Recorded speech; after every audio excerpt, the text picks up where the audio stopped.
Tell me a ghost story that sounds completely unbelievable but is entirely true. I'll go first.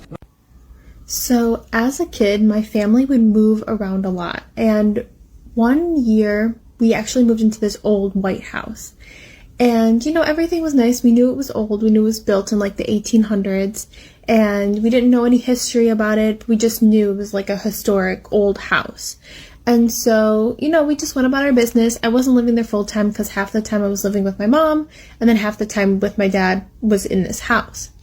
And so, over the course of like a couple months, there was things that would happen, not particularly to me, but I would just hear about it. Like, my sister would be in the room and she would like start screaming and fall on the floor because something was in there. Or we would hear this random like jewelry box sound in the kitchen just once, and we never heard it again. Like, there was just like weird things and kind of just weird feelings. We're just like, okay, that's strange, but whatever. But then I don't remember, I think I was like 11 maybe. I was I was going to bed. It was me, my brother, and my sister that shared one of the bedrooms because it was a larger bedroom, and I was only there part-time. So yeah, it was all three of us in one room. So the one night I went to bed, like normal. I was always a little freaked out in that house, but I just chalked it up to me being nervous because I'm always like have anxiety and nervous. So, but that night I went to bed, and then I woke up, I think around, I don't know, it probably was like 1 a.m. I had my phone with me, something like that. And every time I wake up during the middle of the night, I'll look to my right, look to my left, because I was in the middle like twin bed, and just to check to make sure my siblings are doing okay, like nobody's like up or whatever. So I look to my right, my sister's fine. I look to my left, and I notice at the end of the bed, there's something see-through sitting at the end of my brother's bed. And I'm like trying to be calm about it. But also it looked like a man in like, just like kind of plain clothes, and was holding something glowing in his hand. I didn't know what was going on. And I was just staring, like, am I seeing things? I don't know. So I just kept staring, and this man kept like putting this glowing thing towards me to like look at, and I was just like, I don't think I said anything. I just kind of was like shaking my head and was like, I don't know. And I was slightly starting to panic. Like, I wasn't panicked when I first saw it, and then I was like, okay, I'm probably just dreaming. There's nothing wrong. Let me close my eyes and let me open them again, and it'll be gone. And so I did that, and he was still sitting there. And so I did it probably 2 or 3 more times.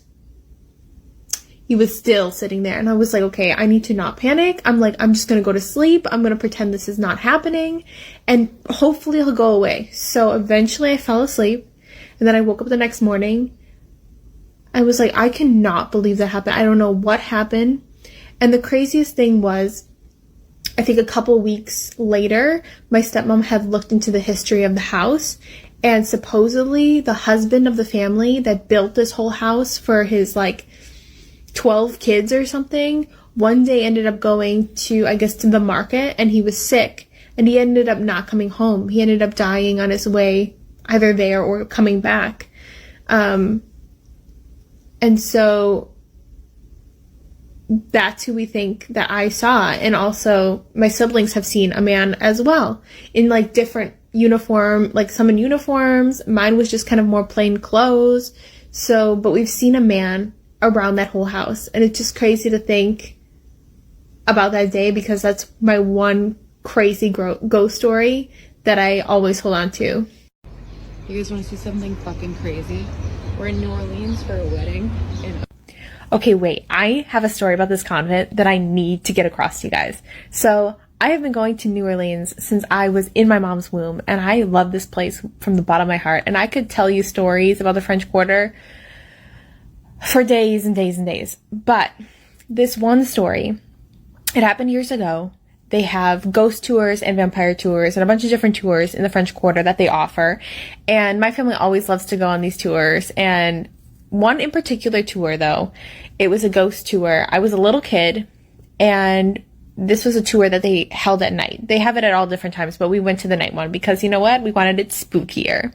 So we did, we walked around. This guy, the tour guide, oh my God, let me tell you, he looked just like Van Helsing. If he told me he was a vampire, I would have believed it 100%. So he was walking around telling us stories about the different vampires around the city. And then he got to this convent. And so he was telling us the story on how you saw this, where about the casket girls and how, they came over because they wanted more women, and then they ended up dying, and then they put them into the caskets, and weird things were happening, and they thought they were vampires, and so they locked them in the attic. So he told us this story, and then he was telling us a story about him doing the same exact tour at night years prior, before Katrina happened.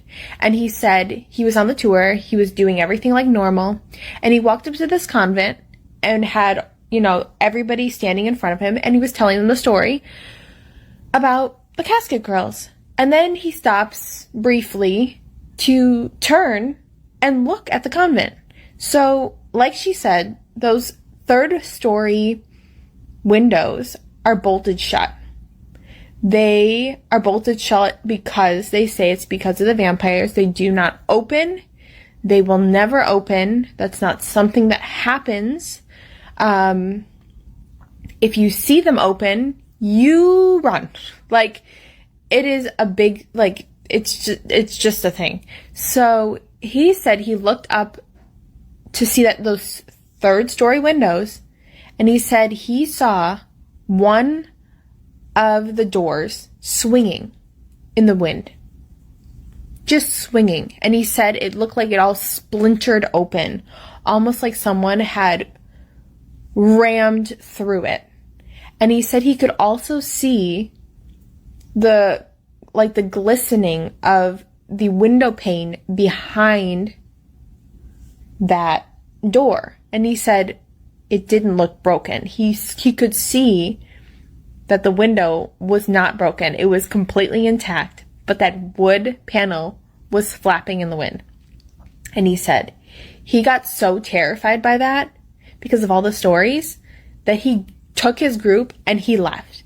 And he said within the week, Katrina hit. And he said he doesn't know what dark forces was it could have been coincidence, but he said why in that one time, all these years that he's been doing this, he saw this happen, and then something horrible struck the city. And to this day, if I ever see something like that happen to that convent, I will be booking it out of there so quick, because I am not about to be a part of any of that. He was also telling us that he has gone into this convent because they do tours, like the convent, the people in the convent do tours to show like the convent. And he says he's went in there and he's asked about, there's stories about the third floor. Can you tell us anything? And he said they like, oh no, nothing's up there. It's just like a bunch of boxes and you don't have to worry about it. That's it. And changed the subject and completely just went on with the tour. And he says he's also tried to contact them directly and ask them, hey, I'm a part of this.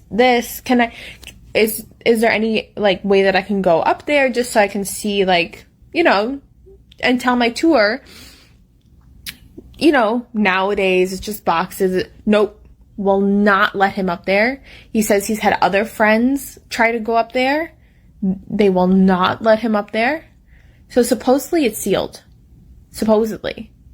And the thing is if it's just boxes, if it's just things from the church that they're just keeping up there, what's so bad about you just letting someone look up there? Oh, okay, yeah, I see you have boxes. I see there's storage up here. But for them to switch up and be like, nope, nothing's up there, change the subject, and be like, no, you can't go up there, just because of that. I mean, maybe they're trying to hold true to these rumors, but I don't know. It's a little sketchy.